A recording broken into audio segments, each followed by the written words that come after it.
Olá, queridos amigos, aqui é a Sandra Amaral, fisioterapeuta, e o título do vídeo de hoje é: tratamento dentário pode ocasionar dor cervical? A resposta é sim, e frequentemente isto acontece. Não é raro, é frequente. Já atendi aqui no consultório vários casos de pessoas que chegam com dores cervical, com dores de pescoço, e não sabem a causa, não sabem como surgiu, e a dor normalmente é unilateral. Às vezes é do lado direito, aonde a cervical fica em rotação na hora de fazer o tratamento, e às vezes é do lado esquerdo, depende da pessoa, mas normalmente a dor é unilateral, ou seja, é de um lado apenas. E quando a gente começa a investigar a causa, como dorme, como trabalha, o que fez nos últimos 4 dias, a pessoa se lembra: eu estou fazendo um tratamento dentário.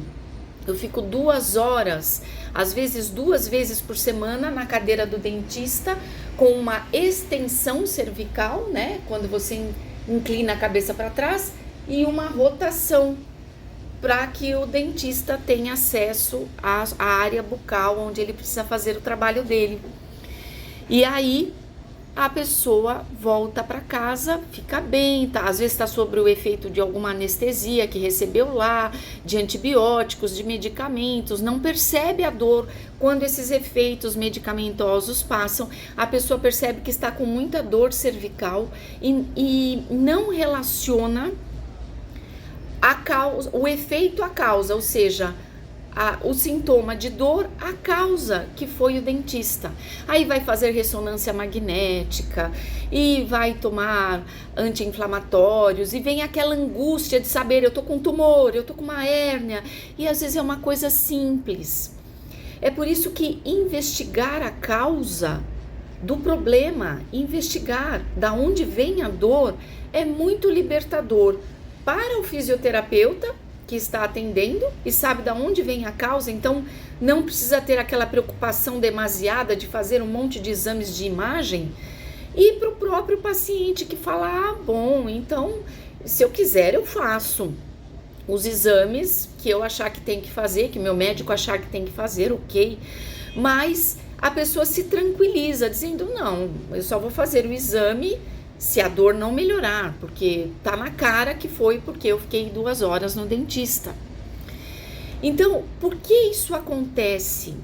Porque toda postura que é mantida por um tempo excessivo, sem que haja uma compensação, sem que haja um relaxamento posterior, sem que haja um exercício compensatório posterior, a depender do organismo, a maior parte dos organismos desenvolvem uma dor por tensão muscular que pode se agravar. Mas o que seria um alongamento compensatório? Por exemplo, se a pessoa fica em extensão cervical com rotação, o ideal seria que depois que ela saísse de lá, ela fizesse um pouco de flexão cervical para alongar a musculatura posterior que ficou contraída durante a consulta com o dentista, e seria interessante ela fazer movimentos de rotação contralateral. Ela não ficou virada para o lado direito, então ela teria que fazer movimentos de rotação contralateral para gerar um alongamento dos músculos que ficaram contraídos e um relaxamento dos músculos que ficaram excessivamente alongados. Mas como que eu faço isso? Em que amplitude? Bom, isso é uma outra conversa. Um fisioterapeuta, pode ser que um educador físico, mas se a pessoa tiver com dor, é melhor procurar os conselhos de um fisioterapeuta que vai te dizer direitinho a amplitude que você tem que fazer isso, a intensidade, porque às vezes um alongamento compensatório excessivo também causa dor. Então a pessoa fala: eu fiquei desse lado alongando, então eu vou alongar desse, força, força, força. Às vezes a condição muscular não está preparada para aquele alongamento excessivo. E aí, o que que acontece? Mais dor. Ah, Sandra, eu fiz o alongamento compensatório que você falou, mas a minha dor piorou. Sim. Ah, mas de que jeito que você fez esse alongamento? Com que orientação? Com que instrução? Se você não for procurar a ajuda de um fisioterapeuta, então seja muito criterioso ao fazer sozinho aquilo que nós estamos dizendo que fazemos no consultório, com acompanhamento, com muito critério, com muito cuidado e avaliando a condição terapêutica, a condição músculo-esquelética daquele paciente que precisa fazer aquele movimento, né?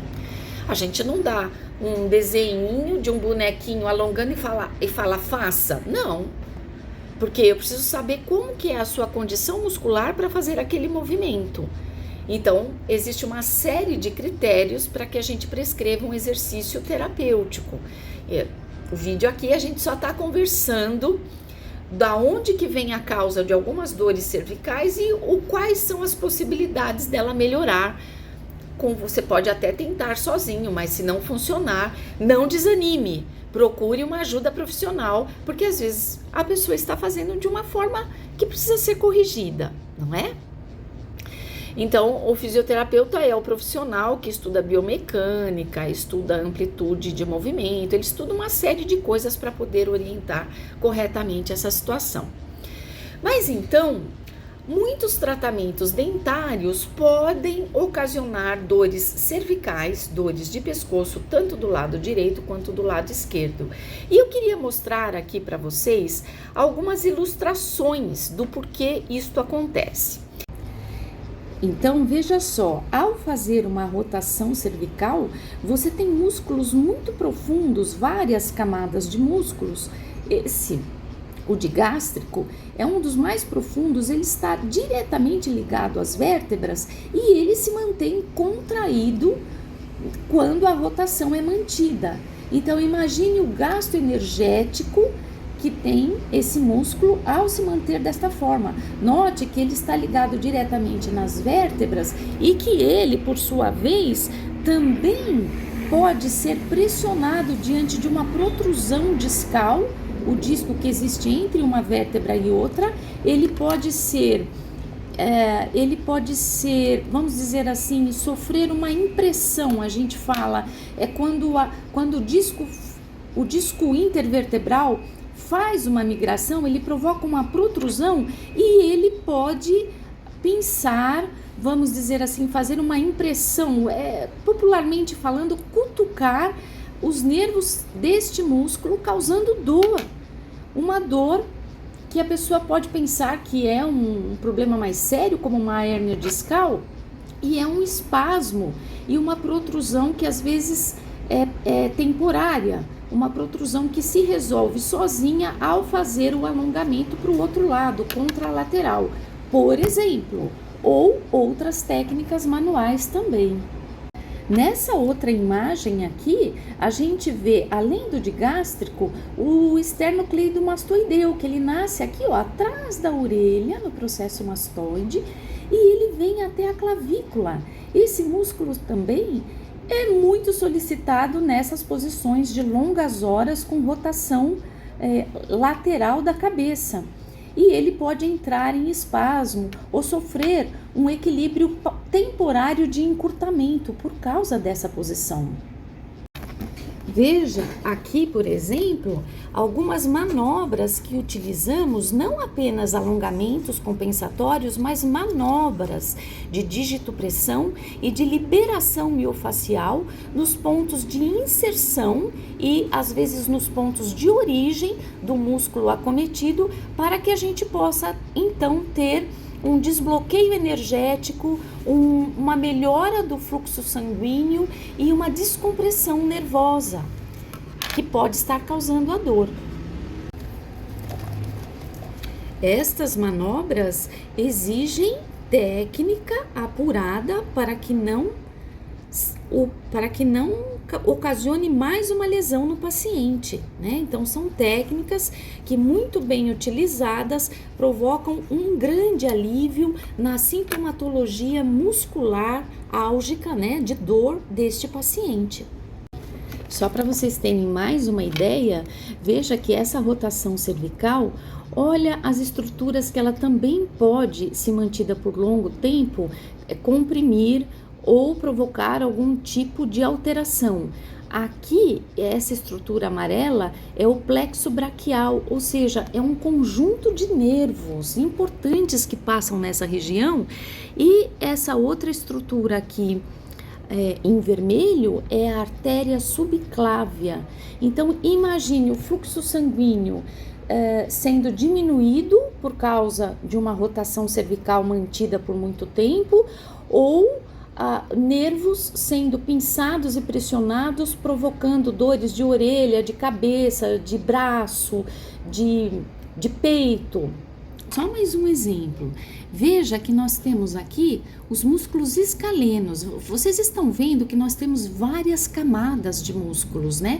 Eu comecei mostrando os mais profundos, que são os esqueléticos, que estão ligados diretamente nas vértebras, e depois teve a segunda camada, e agora a terceira camada, que é mais superficial, os escalenos e o trapézio, que são músculos frequentemente acometidos em posições inadequadas do pescoço, da cervical. Então, esses músculos, eles precisam serem trabalhados não apenas na questão biomecânica de alongamentos compensatórios ao movimento que foi exigido por horas, como também precisam ser liberados manualmente com técnicas de terapia manual. Liberação miofascial, shiatsu, pompagem, digitopressão, várias técnicas que promovem um alívio quase que imediato em casos como esse. Então, queridos amigos, diante de uma dor cervical, você, claro, pode fazer uso dos remédios ou das práticas que você costuma fazer uso e que dão certo, mas se isso não melhorar, procure a ajuda de um profissional, porque de um profissional fisioterapeuta, porque muitas vezes o problema não é químico, o problema é mecânico, como eu acabei de mostrar para vocês. E aí, vocês terão total condição de serem bem diagnosticados e tratados numa situação como essa. Fica o alerta, eu espero que você cuide muito bem da sua cervical, porque nada nos deixa mais irritados do que uma dor de coluna, que pode ser cervical, que é lombar. Os estudos mostram que a dor crônica deprime, irrita, e a gente, para estar emocionalmente bem, é necessário estarmos fisicamente bem.